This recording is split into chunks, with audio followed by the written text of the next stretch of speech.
Good morning, everyone. Good morning.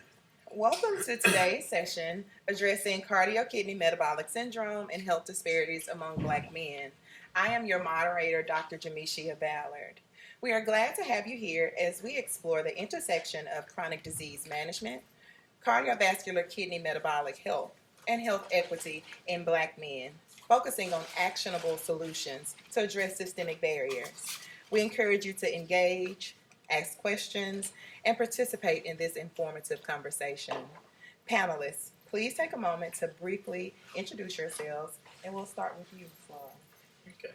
I am Dr. Laura Williams. I am the Chief Patient Officer at a small biotech company in Boston. You know, we want to talk to you a little bit about today is sort of how you get to manage those things. So I'll stop with that and turn it back over to you. Thank you so much for that information. So we're going to open up for some questions. And for all of our panelists, considering your roles and experiences, what would you say is standing in the way of better health outcomes for Black men when it comes to managing or preventing conditions like heart disease, kidney disease, diabetes, or obesity, and what can be done? You need me to repeat the question? Oh, I got it. Okay. We can start with you. I think one of the things that men can do is, first of all, go to the doctor. Because a lot of times you guys are scared to go or just simply refuse. My stepfather will not go to the doctor because of an experience that he had 40 years ago.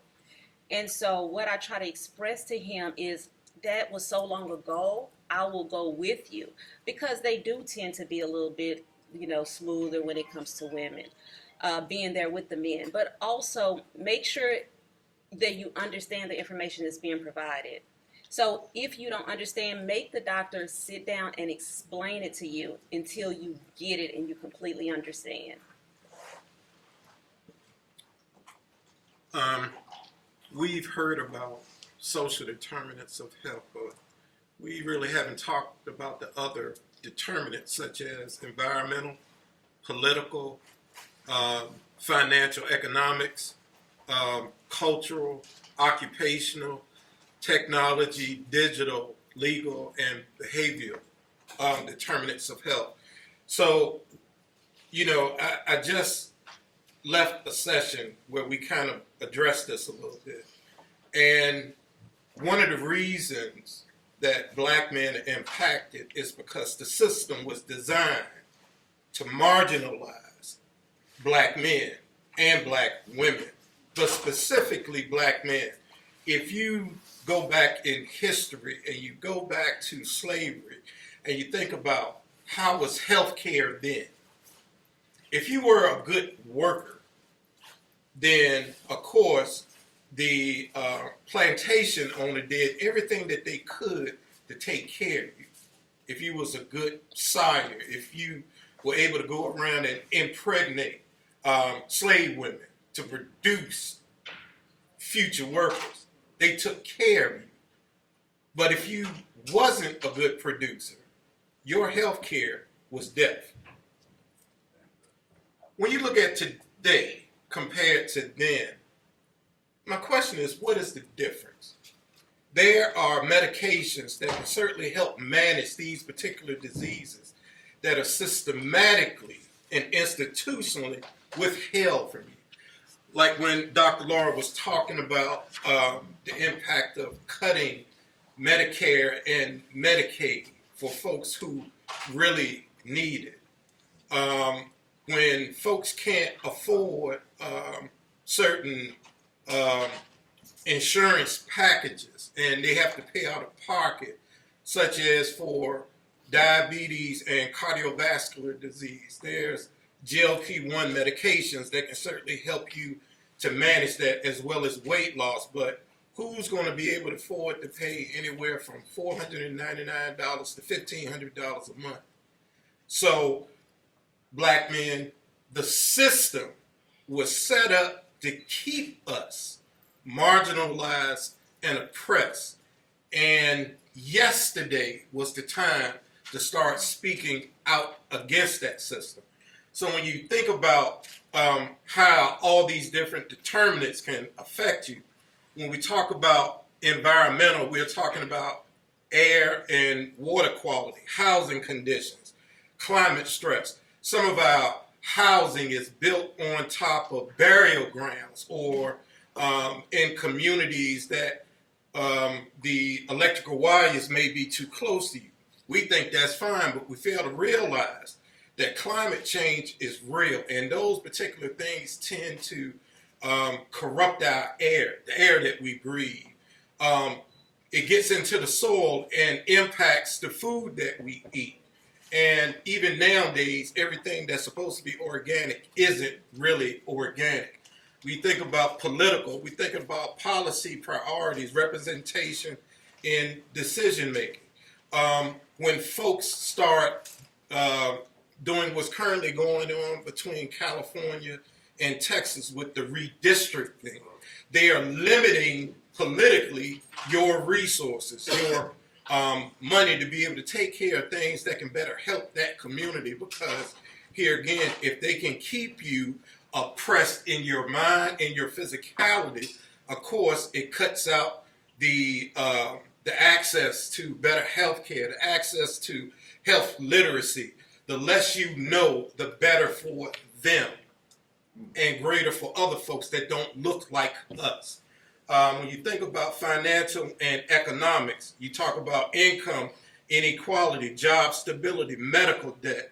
That can also include what Dr. Laura talked about when living in food deserts or food apartheid, when you have more fast food restaurants, or you have more discount stores than you actually have supermarkets and things like that. Social and cultural determinants. We'll be talking about the adherence of discrimination, social coercion, and cultural norms.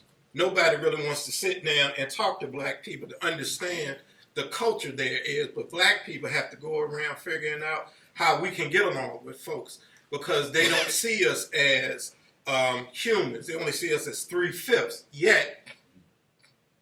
Yet, one drop of black blood makes you black. If that's the case, everybody in this nation, everybody in this world is back. From an archaeological standpoint, and I'm not going to preach the Bible to you today, but I know that you know. From the educational standpoint, school quality, health literacy, language barriers. From occupational standpoint, workplace safety, job strain, access to benefits. When we talk about technology and digital, broadband access, telehealth availability, and algorithm bias. When we talk about legal, criminal justice policy, zoning laws, immigration status, and when we talk about behavioral, people who live with chronic diseases as well as comorbid diseases deal with a number of stress-related issues as well as medical trauma. Because if you're dealing with somebody that really doesn't care for you, that's supposed to be a care provider, and you don't get the proper care or the medications, this can be very traumatic to you and your family. So just keep that in mind when we're thinking about all of the determinants that can really impact our well-being.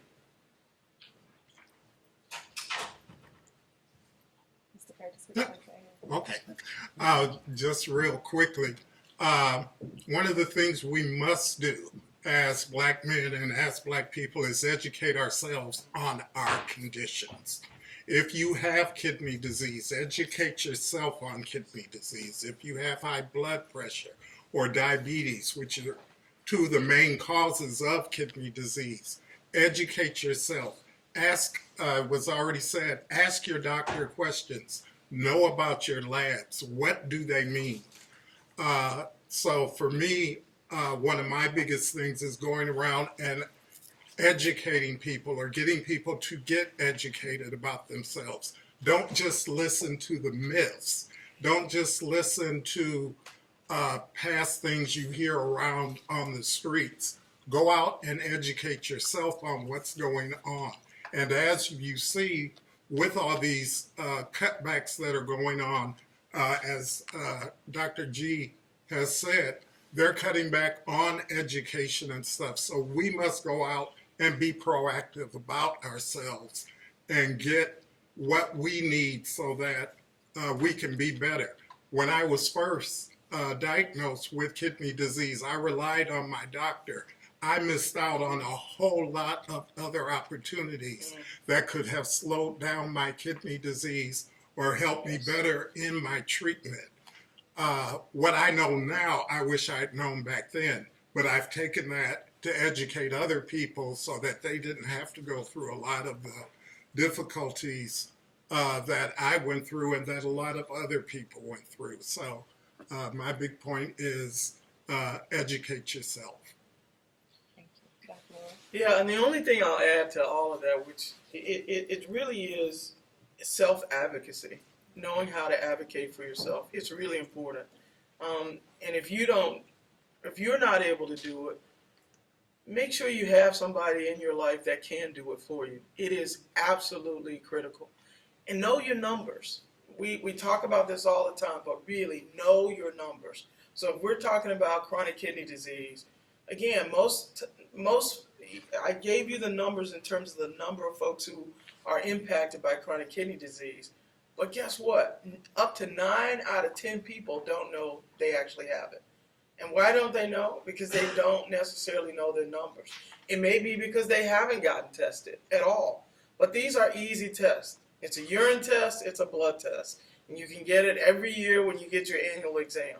The urine test tests to see if there's protein in your urine, which is an indication that the kidneys are not functioning right because they usually block protein from leaking into your urine. So it's an easy test, and you have to ask for it, request it. And then the blood test, it measures a protein called creatinine. And they use that protein, they use that number to sort of estimate what your kidney function is. And it's called GFR. That's the big name for it. But at the end of the day, even that was a problem not that long ago. 10 years ago, they actually, in that equation where they were trying to figure out or estimate your function, they used race as part of the algorithm.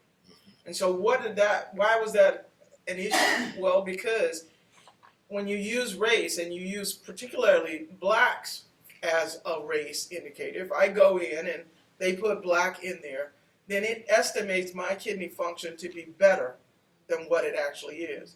And so my kidney function could be worse. I could be closer to needing a medication that would slow the progression, or I could be close to a transplant. I could be close to kidney failure, right? And not know it because they've misestimated what my kidney function. Now that algorithm is done with. Race is taken out of it in most places. But again, know your numbers. That's the chronic kidney disease part. On the heart disease part, if you have hypertension, if you have high blood pressure, if you don't know you have it, because again, it's one of those diseases where there's often not a lot of symptoms until it starts creeping up too high, and maybe you get the occasional headache or something like that, but most of the time, you don't know it. And so, going to, CVS, Walgreens, wherever it is, and getting your blood pressure checked. I mean, these are things you can do without going to a doctor, knowing those numbers, because again, the biggest way to prevent the CKM syndrome, right, is to prevent or treat the underlying causes. If it's hypertension, get checked and get treated. If it's, diabetes, get checked and get treated. Again, most folks don't know that they have these things because the symptoms don't happen until it's too late. So I would say know your numbers, advocate for yourself. Make sure you do that. And I can say this from experience, and this is why I do a lot of what I do now in terms of advocacy. I got sick 5 years ago, and basically got diagnosed with acute heart failure. Didn't know why. It was at the start of the epidemic. I didn't have COVID, got tested, all of that. My blood pressure was fine. My glucose was controlled. But it was interesting because, again, what's related, that when you get that diagnosis, your 5-year survival rate is only 20%. So there was only a 20% chance that I'd actually be able to sit here and talk to you guys today when I got diagnosed 5 years ago, right? And so then I had to go into the hospital because I had so much fluid on board that they had to diurese me, remove the fluid, right? And so that was a hospitalization. I was there for maybe a week. And then I went home and, tried to manage it. And then I had to get hospitalized again. And guess what? The more times you get hospitalized because of heart failure, the lower your chances of making it out alive, right? And so when I got out of the hospital, like in that September, that second hospitalization, they weren't going to allow me as a physician now, in some of the best hospitals in the world, in Boston, Mass General, Harvard, all of that, right? I wasn't going to be able to see the heart failure doctor until December. I'm like, that's not good enough. I won't be here. I will be dead. And so I had to advocate for myself. And I say this to you because if I, as a physician, had to do that much in the best hospitals in the world, right? I imagine what the average patient goes through. I have always felt like I advocate for patients as a physician myself, but now it's just there's a deeper, sort of commitment to do that because I know that the average patient isn't being given the full breadth of the issue and doesn't always understand, some of the things that they're being told, and they just accept what the doctor says because the doctor said it, right? Well, the doctor said you can wait till December. You should be okay. No. So advocate for yourself and know your numbers. Make it your effort to know your numbers, to advocate for yourself. Know your family history if you can. If you got a family history of diabetes, hypertension, chronic kidney disease, it's another reason to motivate you to actually know your numbers, to get checked. So I'll start with that. Thank you. The next question is for Dr. G. Now that we have explored cardio-kidney-metabolic syndrome and the system barriers affecting Black men, what role do you play or see yourself playing in addressing these challenges? Well, I live with cardio-kidney-metabolic syndrome without a physician having to tell me, because this particular term, even though the research has been out there for over 20 years, physicians still don't know how to convey this message to their patients because it's ongoing. So, as I stated before, I live with diabetic kidney disease, which means that my kidney failure is because of type 2 diabetes, which diabetes is the number one leading cause of kidney disease, followed closely by hypertension. So, also have type 2 diabetes, chronic kidney disease. I'm obese. I have high blood pressure. So all of my conditions interconnect with each other. Now, I don't have cardiovascular disease, but I have a family history of cardiovascular disease. Mother and father both died from congestive heart failure. My sister died of a massive heart attack. My brother has a heart murmur. So I'm next. So when I first heard about this, I started working with a number of different organizations. I sit on the patient advisory board for the American Heart Association, Cardio-Kidney-Metabolic Health group. I'm also a part of the National Council of Quality Insurance, Cardio-Kidney-Metabolic Health group, the American Society of Nephrology, Diabetic Kidney Disease Collaborative Task Force. Been a part of that group since 2019. So I have a tagline where I say that I am the voice of the voiceless and the face of the faceless in this fight against kidney disease. Now it has become Kidney-Metabolic health. And I go into the communities and I meet people where they are. So one of the things that I have learned personally, something that may sound weird or odd to some folks, but what should have killed me gave me life. And now is a ministry to be able to serve in underrepresented groups to promote health literacy and more education, as Curtis was talking about, around these particular topics. But just like Dr. Laura said, and if I can certainly share some numbers. So the American Diabetes Association has this thing called the burden of diabetes in Mississippi. So they are saying that approximately 345,500 adults in Mississippi, or 15.3% of the adult population, have been diagnosed with diabetes. That's either type 1, which is commonly known as juvenile diabetes, or type 2. Were you all aware that there was a type 3 diabetes? No. Based on the Mayo Clinic, type 3 diabetes is Alzheimer's.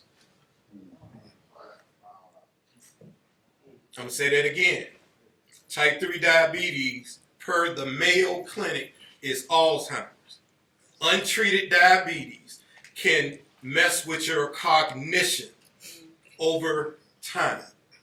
There are a number of therapies that are currently being worked on, which is addressing Alzheimer's. And I was really surprised to find out that one of those therapies is actually in the form of a GLP-1. And I'm pretty sure you all have heard of it. When you think about Trulicity, Ozempic, Mounjaro, Wegovy, all of these different things, they even now have this in pill form. So untreated or unmanaged diabetes can certainly impact your cognition. And you know how some folks designate Alzheimer's as an old people disease. Well, that is false now. There are folks as young as 40 being diagnosed with Alzheimer's, or a related part of Alzheimer's is dementia. And the majority of it is being, when you do the research, it's being showing that it's related to unmanaged diabetes. So this is why this talk is very necessary. When you talk about diabetes, the association of obesity and diabetes goes hand in hand, even to the point that the American Diabetes Association this year just opened up and launched the Obesity Association. And from my understanding, the bulk of federal dollars are now shifting with the focus on trying to educate folks on how to live a better lifestyle, lose weight, get to moving. But did you all know, or were you all aware that an article came out sometime in 2024 that the metropolitan area of Jackson is number 2 in the country for obesity? Now, here is something that you all need to know, because Dr. Laura said something very significant when she was telling you that you need to learn how to advocate for yourself. There's a lot of shaming, fat shaming. The bulk of the diagnosis when it comes to obesity happens to be genetic. You can't control what has been passed down to you. So the next time you go to the doctor, and the doctor wants to fat shame you, or you need to do this, that, and the other, put your doctor in check and ask them to go and do the research. And let them know that the reason this was finally designated as a chronic illness is because of these things, as well as some of the determinants of determinants of health that is really impacting us from being able to effectively care and manage for ourselves. So when you think about obesity, diabetes, chronic kidney disease, cardiovascular disease that often intersects one another, this is how we got to what we are talking about today. And if you don't know, now you know. And now, we're going to get into the gist of how you can actually better manage or try to create some solutions on how we can certainly address the issue. Thank you. The next question is for Ms. Jefferson. How can trusted cultural spaces or organizations in your community be used to support better health for Black men? Are there any in your community already doing health-focused work? So I think when we look at people in the community or organizations in the community, we first have to find out why they are in the community and make sure that they have been properly vetted. I'm going to use my neighborhood as an example. My neighborhood was the first Black neighborhood established in North Dallas back in 1954. And so back then we were a small community. My grandparents raised their children. They raised me in that home. And so the neighborhood was just close. However, over time, other people started coming into our neighborhood that didn't look like us. And so then the organization started coming. And they would go through the church. And let's just be honest, a lot of times the church was getting kickbacks. We have a community, neighborhood group. And the people, my uncle was over that group. And he was not vetting the people properly, just because all they said was they want to help the neighborhood. And so he trusted that they wanted to help the neighborhood. And so I think first we need to make sure we find out why the people are there. So we had all these organizations in our neighborhood to help, but they were not doing anything, because in my neighborhood we have so many people with kidney failure. Now we have on one street, people who grew up on one particular street, they all have breast cancer and have been going through that. So we've been, of course, trying to figure out, why do we all have kidney disease? Why are we all getting breast cancer? And, a lot of speculations on that. So we want to say, hey, what can you do to help us with that? But also what's happened in turn is my uncle has stepped down and my daughter has taken over the neighborhood. So you look at the generations. So my uncle is in his 80s, my daughter's in her 30s. The first thing she did was came out and asked everybody who was helping the community, what do you want to do? What are you trying to do here? Are you gaining from us? And pretty much everybody got kicked out of helping the neighborhood.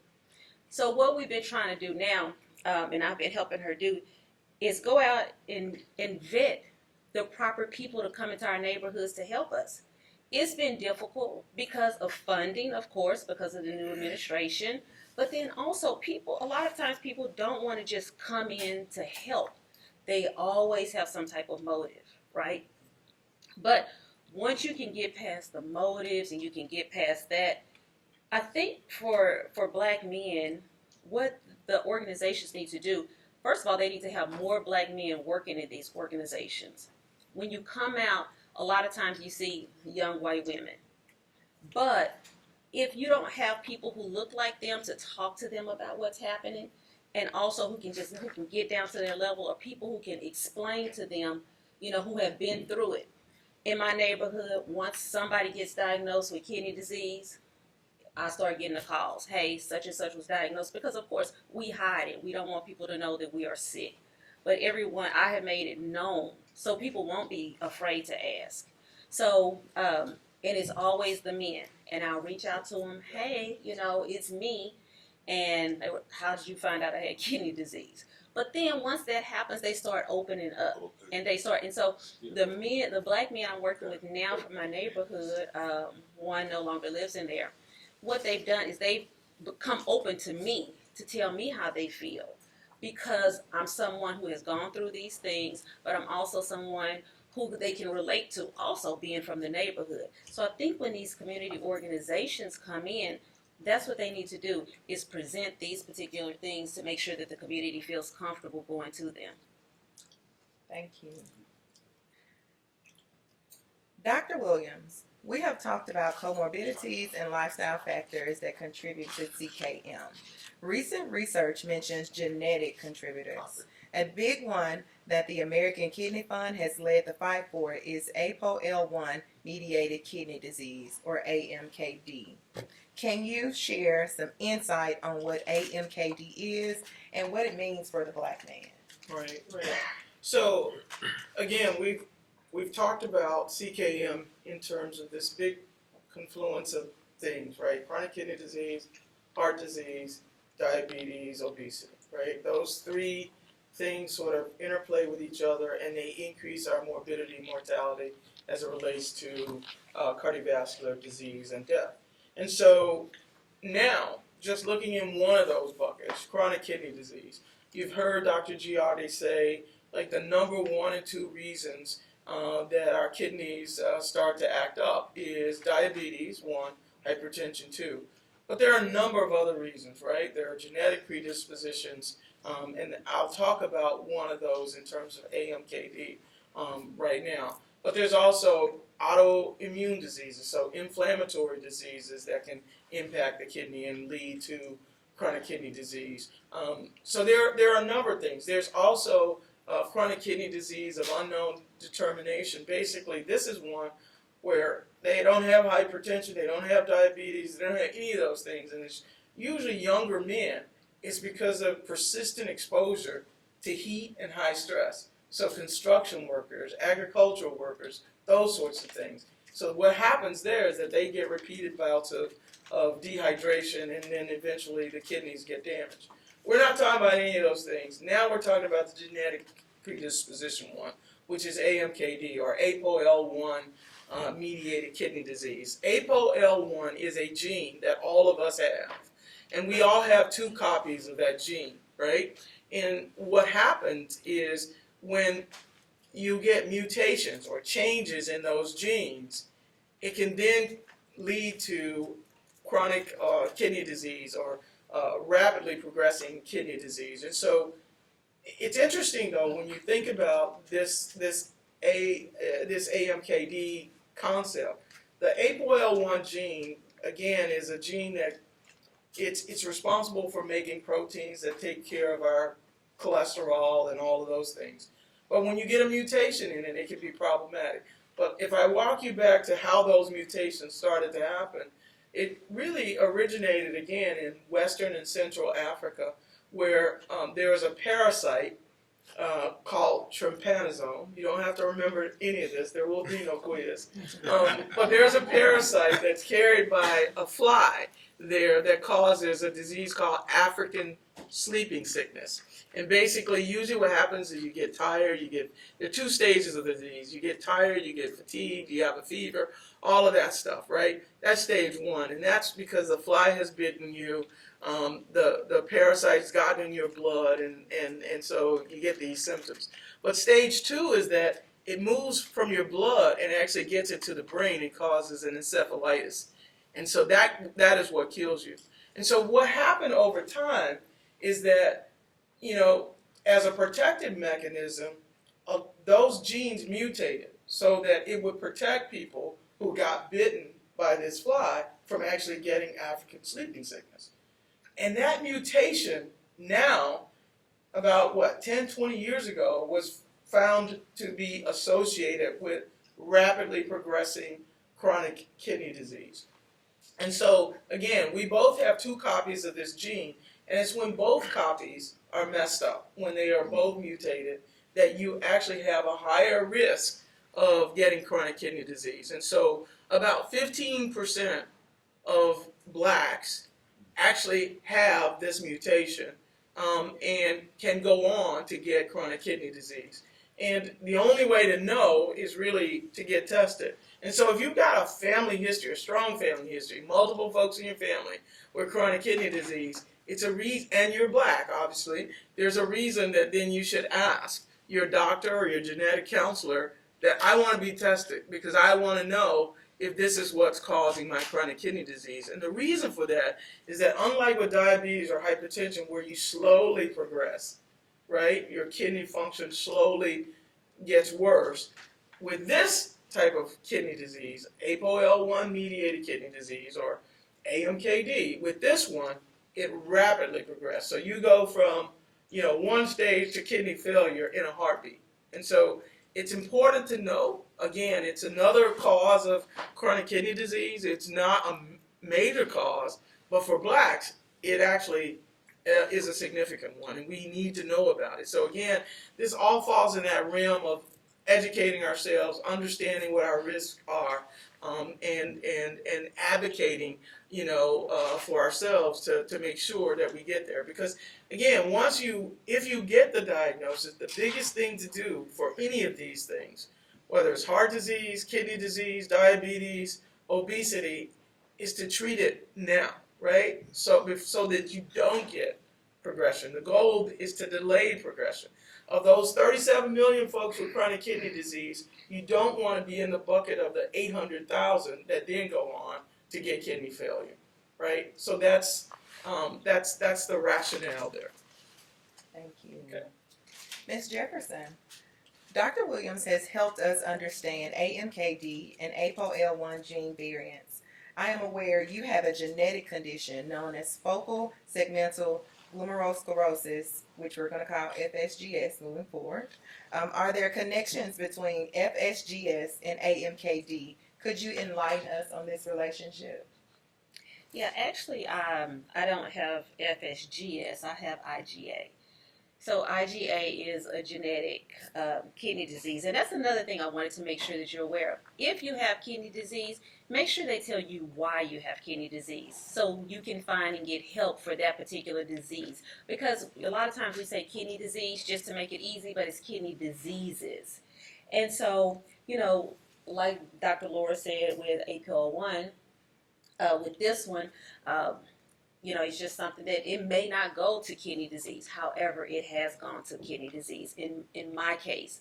One of the things that they say is it's a lot of times they think of it as an Asian disease. However, all of the black women I know with kidney disease all have IgA. And so and we are all on our second transplant. One person in particular is on her fourth transplant. So, that's one of the things, with you is genetic, and it can go on to cause the kidney disease, the kidney failure. And just to address the connection between FSGS, not what Nicole has, right? But the connection of FSGS and ApoL1 is that it's highly associated. So for 54 to 73% of folks who have FSGS, a large number of those are due to AMKD. So there's a huge association. So once you have this genetic condition called ApoL1 mediated kidney disease, and you get, kidney disease, that kidney disease usually manifests itself as what we call FSGS, a long word, long name for basically a lot of scarring in your kidneys. And so your kidneys aren't able to filter blood like they normally should. And really quick from that, a lot of people who ended up with kidney disease, black people that had COVID, a lot of them had FSGS as well, but they weren't aware. Thank you. And we're at about 11:41, so we're going to skip on down a little bit. So a question for all the panelists. How can we better engage black men in proactively discussing their health and care to improve CKM-related outcomes in your area? We'll start on the end with Dr. Wu. Well, I think we continue to do things like we're doing today. I think this whole, the whole conference here is amazing in terms of just the amount of information that's being shared, and the education that we're trying to put out there to make sure that our folks are aware of what's going on. I think that is absolutely key. And I can't stress enough what I said earlier, which is, again, the education piece, the advocacy piece, and knowing your numbers piece. Like, take control of your health. Like you don't leave it in anybody else's hands, because you know you better than anybody else, and you know when something's not quite right. And so really, I think we can do more of this. I do a lot of stuff, and actually all of us here are on the Hill quite a bit in terms of, lobbying for policies that actually matter with these diseases that we're talking about. I think, constantly doing that. And then for the company that I work for, we actually try to develop drugs that actually matter, drugs for conditions like, chronic people on dialysis. And so I think all of those things are can be impactful. Yeah, so just like Dr. Laura said, attending events like this, next time bring a friend, bring a brother, bring somebody else for this. But also, if you aren't comfortable, a lot of people, a lot of black men I know, also in my family, are not comfortable speaking to people about it. So what they tend to do, I have 6 uncles, and so as they are getting older, what they tend to do, and I'm fine with this, is they will call me and tell me what's going on in their medical history. That way, I can go out and tell the other their brothers, who they can just actually call and tell.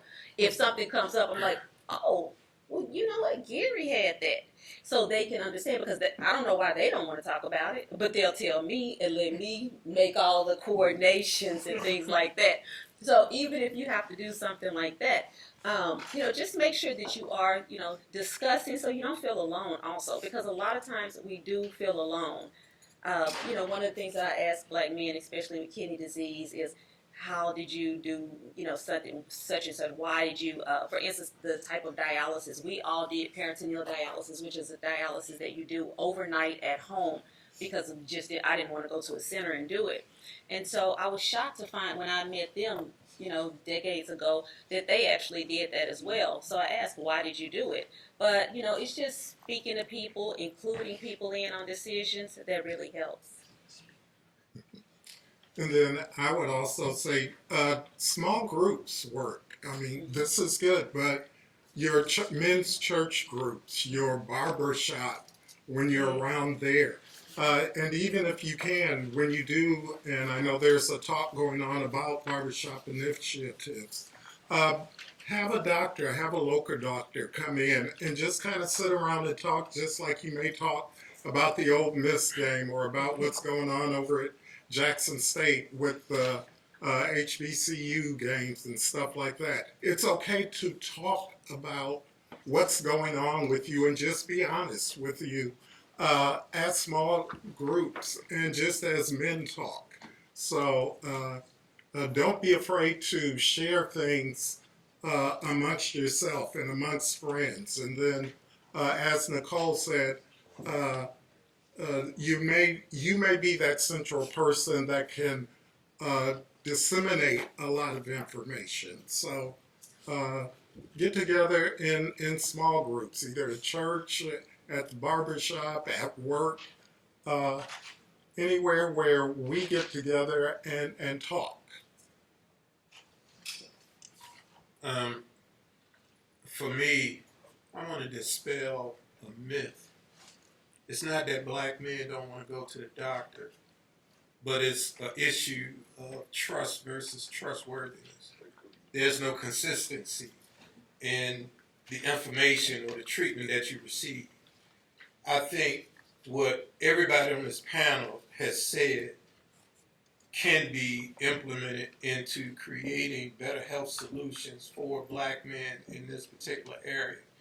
I feel that black men, we need to start learning how to be very transparent and vulnerable amongst each other. Brotherhoods need to be established, whether it's a support group to where black men can talk to other black men about their health journeys, and to be able to lean on somebody in the midst of your weakness. Black men have always been looked at as somebody that needs to work, but we fail to invest in our own health care. We don't know how to rest properly. We don't know how to take the time for ourselves because things are constantly going. until we learn how to do those things, we're going to keep spiraling and keep continually to have these particular conversations. So on today, learn how to invest in your health and well-being. Learn how to not just eat properly, but not to stress so much. All this stuff you heard today is not a death sentence. It can be managed. We just need to choose what we want to do. And hopefully you will choose to take better care of yourself. So thank you again for allowing us to come here today and to be able to share. Really appreciate it. And just one last thing, there are QR codes up here as it relates to, kidney disease. The ApoL1 piece that I talked about, the American Kidney Fund, obviously the organization that all of us are connected to in one way, shape, or form, Kidney Health for All. Those are additional resources if you copy the QR code and in your leisure time look at it, you can find out a whole lot of additional information. Well, we'd like to say thank you to all of the panelists here today. It's becoming increasingly clear that impactful change often starts at the community level, and we are so grateful for the knowledge you all have shared today. And I also want to say thank you to the audience for joining our session today. As we leave, we encourage you to keep the momentum going, download the toolkit and action plan from the QR codes, and also be sure to explore health resources in your community. Together, we can drive change in health equity. Thank you all so much for attending today. And you also have a QR code or you have a paper survey that we're asking you all to fill out before you leave. Sure.